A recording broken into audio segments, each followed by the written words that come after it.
I'm going to read a rather long quote to lead into today's conversation, so bear with me, if you will. Here's the quote. I have come to believe that today our society as a whole finds itself in a crisis. We can read about its numerous manifestations every day in the newspaper. We have high inflation and unemployment. We have an energy crisis, a crisis in health care, pollution and other environmental disasters, a rising wave of violence and crime, and so on. The basic thesis of the book he was writing is that these are all different facets of one and the same crisis, and that this crisis is essentially a crisis of perception. It derives from the fact that we are trying to apply the concepts of an outdated worldview, the mechanistic worldview of Cartesian, Newtonian science, to a reality that can no longer be understood in terms of these concepts. We live today in a globally interconnected world in which biological, psychological, social, and environmental phenomena are all interdependent. To describe this world appropriately, we need an ecological perspective, which the Cartesian worldview does not offer. What we need then is a new paradigm, a new vision of reality, a fundamental change in our thoughts, perceptions, and values. Now, any of you who listen to the show on a regular basis know I agree with that quote. Now, first of all, those are the words of today's guest, Fritjof Capra. But the amazing thing is that they were written in 1981 in the preface to his book, The Turning Point. The Turning Point, I believe, is a remarkable book. I've read it more than once, and I've given it as a present several times. And we'll talk today about the power of worldviews and why so little has changed in 27 years. Fritjof Capra has a new book out, The Science of Leonardo, and we'll talk about that as well. He says that most authors who have discussed the science of Leonardo da Vinci, the great master painter and genius of the Renaissance, have examined it through a Newtonian lens. And according to him, this has prevented them from understanding its essential nature, which he believes is radically different from the mechanistic science of those other giants, Galileo, Descartes, and Newton. Fritjof Capra is a founding director of the Center for Ecoliteracy in Berkeley, California, which promotes ecology and systems thinking in primary and secondary education. He's on the faculty of Schumacher College, an international center for ecological studies in England, and he's the author of several bestsellers, including the Tao of Physics and The Turning Point. He also co-authored Green Politics and co-edited Steering Business Towards Sustainability. And his most recent book is the one that's just out, The Science of Leonardo. Welcome, Fritjof Capra. Thank you for having me on your show. It's great to have you. As I think I said before we went on air, I've obviously, that book came out in 81, and as I said, I've read it more than once and actually have given, it's a rather thick book, but I've given it to people and said, here, this says a lot of what needs to be said, and have followed your thinking over the years, so it's really my pleasure as well when I saw you were going to be in town. So I like listeners to get a feel for the people behind the ideas and the work when we start off. So let me ask you, how did a mild-mannered physicist become the author of books about worldviews and paradigm change? Well, it all began with my interest in philosophy. My father was a lawyer, but very well read and very interested in philosophy. And at home we had a large library of philosophers. My mother was a poet. And both my parents were very interested in art and, dragged my brother and me through all the museums in Italy when we were around 10 or 12. And so when I became a scientist and studied physics in Vienna, immediately I was interested in the philosophy of science, and I was very influenced by a book by Werner Heisenberg, one of the founders of atomic physics, quantum physics. The book is called Physics and Philosophy, and it's now a classic, and Heisenberg describes in it how those physicists struggled with a new worldview that was emerging in physics, with experiments that were totally mysterious at first and led them into radically new concepts. And that book stayed with me through my studies, and then came the 60s. I got interested in Eastern philosophy. George Harrison went to India, brought back a sitar, and all these things worked together. And so I also became interested in the social movements in the 60s. I was in Paris in May 68. I was in Berkeley shortly after that. And all that eventually, is reflected in my books. But first I explored the sort of expansion of consciousness into the spiritual spiritual, the religious, the mystical, and that's the Tao of Physics. And then I explored the expansion of consciousness into the social realm, the social, questioning authority in many, many fields. The kind of work that is now institutionalized here at KPFK. Exactly. But which was radical and in living rooms and kitchens and grassroots movements in the 60s. And so in The Turning Point, I made this diagnosis which you read, which I think, for better or worse, is still very valid, in a sense, unfortunately. Now, the new paradigm, especially in science, but also in society, has progressed enormously. And I wrote a couple of books in between, The Web of Life and The Hidden Connections, in which I really outline the systems view of life that is now rather complete, with a biological dimension, a cognitive dimension in the whole field of cognitive science, and a social dimension. When you said in these intervening years, as you present in those later books, and they're The Web of Life and The Hidden Connections, right? Right. I've also read both of them. You say the systems view of life has now been more rounded out and filled out. And formalized, through actual discoveries and work, or just better articulation? Both, but a lot of discoveries. A key development came in the late 70s and early 80s with complexity theory, which is technically known as nonlinear dynamics. Now we have a mathematical language to describe nonlinear systems. Now, you may ask, what are nonlinear systems? Basically, everything you're interested in. The economy is a nonlinear, and they're all living systems, right? Exactly. And that's why they are nonlinear. And this connection between life and nonlinearity, mathematically, if you want to describe it mathematically, was the big breakthrough around 1980. So, in other words, a couple of things I want to respond to that. One is that when you wrote the book, The Tao of Physics, and the book, The Turning Point, as you mentioned that you worked on The Turning Point for 6 years, so a lot of time you're working on that. This field hasn't really fleshed itself out yet. You're writing about something which calls for complexity theory before complexity theory has been articulated. And I sort of cobbled together a chapter which I called The Systems View of Life. I sort of took things from all parts, but it's not a coherent theory. Now, 20 years later, I could write The Hidden Connections, where this synthesis that I'm now proposing is much more coherent and much more founded on actual science. Okay, very good. The other thing I was going to say is, let's go to this question, and it's one of the big questions that I've been asking for many years, which is, I will state to people, preface, reality is not dead, mechanical, or separate, but reality is alive, evolving, and composed of interdependent systems. Absolutely. And when I've had Kenny Osabel of the Bioneers, I say that's basically the premise of the Bioneers conferences, isn't it? Right. So I believe that such a worldview has been shared by indigenous peoples for millennia. It's been revealed by science since early in the 20th century, and now not in its fullness, as you just pointed out. It's obvious to me every time you walk outside the door, look at the sky, look into the eyes of a living being. How do we explain the hypnotic hold of the mechanical worldview on people in power, let's say, or on the prevailing culture?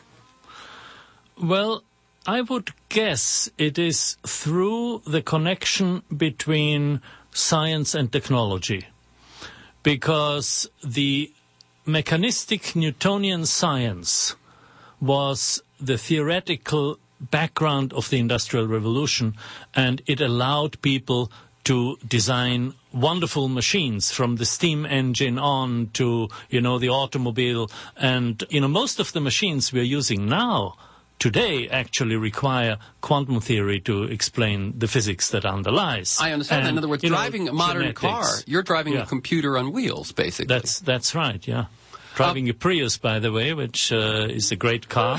Which we both drive, I assume. Yeah. Definitely, that one is a computer. You can't get that fixed elsewhere. Yeah. So what you're saying is that most of the machines that were the industrial age, and am I correct? Most of the social systems that were the industrial age were based on that mechanical model. That's right. You see, Newton's mechanics was the sort of model for everything, for all the sciences, and for many things where it's inappropriate, like medicine, for instance, or, social science, economics, management.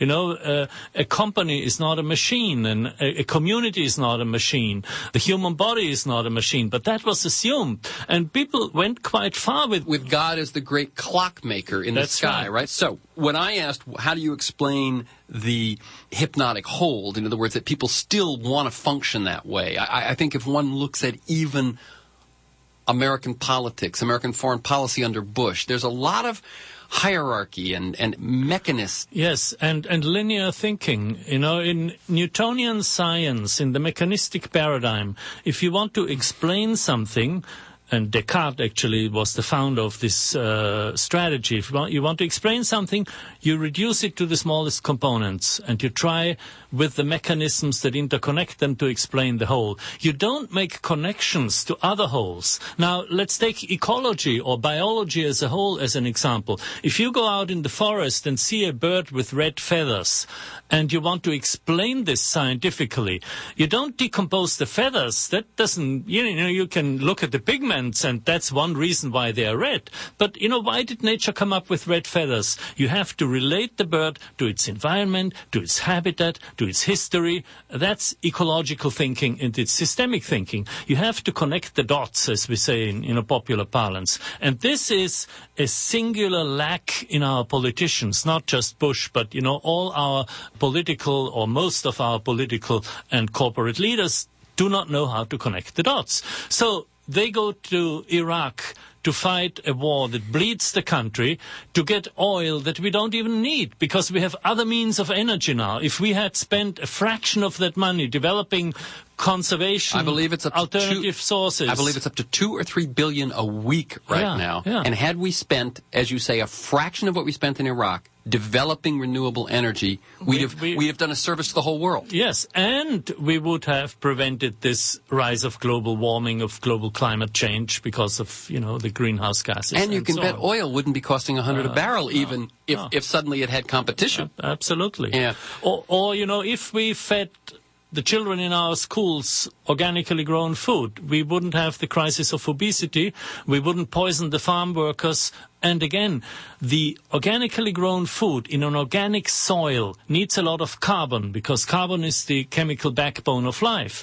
And where do these worms and bacteria take the carbon from? Well, from the air. They draw it down. Therefore, a carbon sink, again, fighting global climate change through organic food in our schools. Well, that's connecting the dots. That's systemic thinking. That's right. That's reality is alive and interdependent. By the way, I've had Ann Cooper on. Are you familiar with her? She runs the nutrition program in the Berkeley School District, which now is not only providing kids organic food, but teaching them about... That's right. At the Center for Ecoliteracy, we are very much involved in this. I wanted to ask you about that, and so since you just brought it up, I will. What was it when it started, and what do you feel you've accomplished over the years? Because you've been there a long time. Yeah, over 10 years, about 12 years.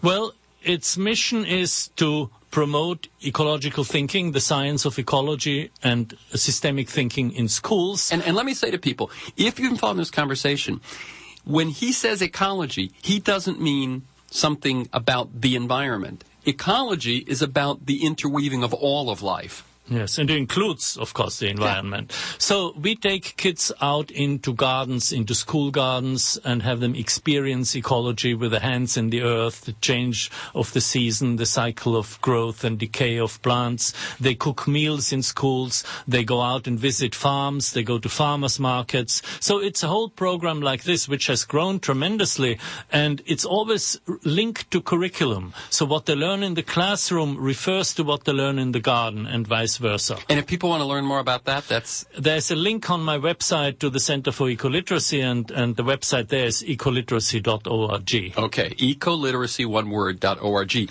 Is some of that work available beyond Berkeley?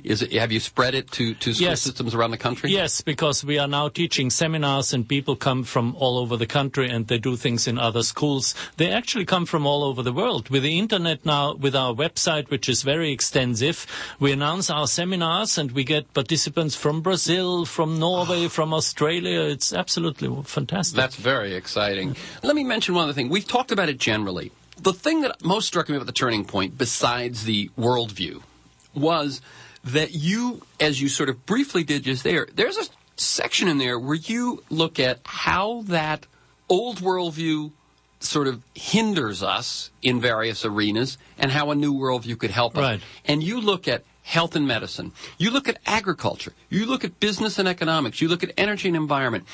Two questions. One, first, could you just maybe speak about agriculture, okay, just for a bit. Second, have you thought of updating that book? Because it seems to me that is the reason that I've given it as a gift is I say, here's how to look at the big picture. Well, in a sense, The Hidden Connections, which was published in 2002, is the 21st century version of The Turning Point. You see, at The Turning Point, as you said, I looked at biology, I looked at medicine, I looked at economics, but in The Hidden Connections, I look at life. Okay. Because that's what they have in common. And I integrate the biological dimensions of life with the cognitive dimensions and the social dimensions. And I again look at all these sciences, but from an integrative point of view. Now, the historical section is still very valid in The Turning Point. And there, my big new discovery is that this systemic thinking, this relating everything to life, this seeing the earth as alive, was really founded by Leonardo da Vinci. That's why he's so important. Okay. It's not only fascinating to study him as a Renaissance genius, but he's tremendously relevant for our time. How did you happen to make that discovery? What led you back to look at Leonardo's science, and then what did it tell you? Well, I had been fascinated by Leonardo since the 1970s when I wrote the Tao of Physics. I came across a statement that he wrote where he defines his empirical method, that he will observe nature and then draw conclusions and use reasoning to see why nature acts in a certain way. That's what we now call the scientific method. He also used mathematics. He also used theoretical models. And ever since that time, I thought he should really be interpreted from the point of view of our modern science of life, our complexity theory. And it took me 20, 30 years to get around to doing it. Right. I think you even say that you have a quote from him early in the Tao of Physics, right? No, it was in, yes, that's right. Yeah. And that's now the epitaph of the new book. But now what was the second part of the second question is, so how far ahead of his time was he in terms of his use of, if not his definition of, the scientific method? Well, Leonardo lived 100 years before Galileo, and he single-handedly created this empirical approach that we now call the scientific method. What were people doing prior to that? Well, knowledge was transmitted from the Greek philosophers. Science did not exist, not even the word science in our sense. It was called natural philosophy. And those were speculations that were transmitted from philosopher to philosopher, were never checked empirically, and then in the Middle Ages were fused with Christian doctrine and used as the official creed, and any questioning of Aristotle's thought was heretical. You see, you were questioning the church. In other words, what you're saying, in case people didn't follow that, is that the church, which was the power broker on how people thought in the Western world, went back to the Greeks, merged it with their Christian or religious teaching, and said, this is reality. Yes, absolutely. And so in other words, questioning Aristotle was the same as questioning Jesus. Yes. And of course, that's where Galileo came to suffer.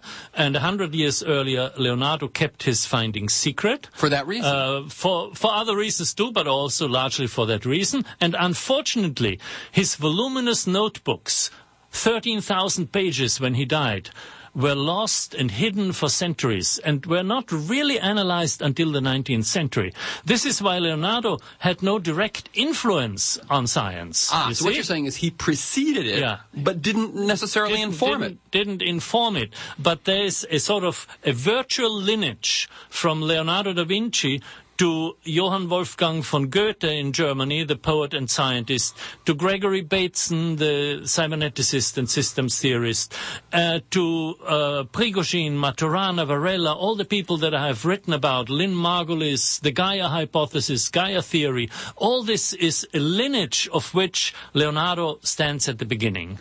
And now that's an interesting phenomenon, and let me ask you what you say about that. His discoveries were rediscovered independently, some 200 years later, some 300 years later, some even only in the 20th century. His anatomy of the heart contains details that people are now verifying with computer models. I mean, absolutely incredible. Now, you said that one of the keystones, and by the way, I'm speaking with Fritjof Capra about his new book, The Science of Leonardo. Fritjof is the author over the years of the Tao of Physics and the Turning Point and so on. His method, you said, was empirical. Yes. And so how does he... Was it cadavers or was it imagination? No. It was experiments, observations in botany, in geology, in the science that is now called fluid dynamics or hydrodynamics, which he was the first to really create. In many, many fields, it was empirical and it was systematic scientific thinking. But the big thing that other authors have not realized before is that he must be compared to Galileo in terms of method, but not in terms of content. Because Leonardo's science was not mechanistic, it was a science of life, it was a science of systemic thought, a science of living forms that were always transforming themselves, always in development, very much like our systems and complexity theories today. And were there others through the years who saw things that way, or was he... Yes, there were others. There was a whole a movement called romantic biology in Germany, then it moved to England, and a whole series of biologists who focused on organic forms, on the nature of biological form. That influenced Darwin in his early work. So all this, but again, Leonardo was not a direct influence, but it was rediscovered. And then the whole field of systems theory, cybernetics, and, modern studies of what is now called morphology, a term actually created in the 18th century by Goethe, the study of biological form. All these virtually are sort of in the lineage that starts with Leonardo. Now, when he is seeing things that way, and then later people are seeing things that way, we've spoken about it a little earlier in the conversation, but the fact that the Newtonian understanding, the mechanical understanding, had such power in the world. Yes. In other words, you could build a machine and move a mountain. Yes. That gave it a power in the mind, didn't it? Yes, but you see, there is where Leonardo is really unique. There have been other geniuses in history of humankind, but this is where Leonardo is unique, because as is well known and widely known, he was a mechanical genius. He was a genius inventor. He's known for his machines, right? That's right, much more than his science. And so, this is a very subtle thought. He was a mechanical genius, but his worldview was not mechanistic. And in fact, very beautifully, he saw mechanics as a very noble science, because he says, nature has given mechanical instruments to animals, because otherwise they couldn't move. And I'm going to study those mechanical instruments, he says. And so he studies mechanics for years and years in order to understand the movement of living bodies. So mechanics is subservient as a science to the life sciences, rather than saying living organisms are machines and therefore mechanics is at the top. It was just the opposite. So he was a true synthesizer and had an integral view, which we have now waited hundreds of years to gain some power again. And in addition, his science was infused with a very deep ethics, a love of nature, a special compassion for animals. He always took nature as his mentor and model in his designs. So he was an eco-designer, if you wish.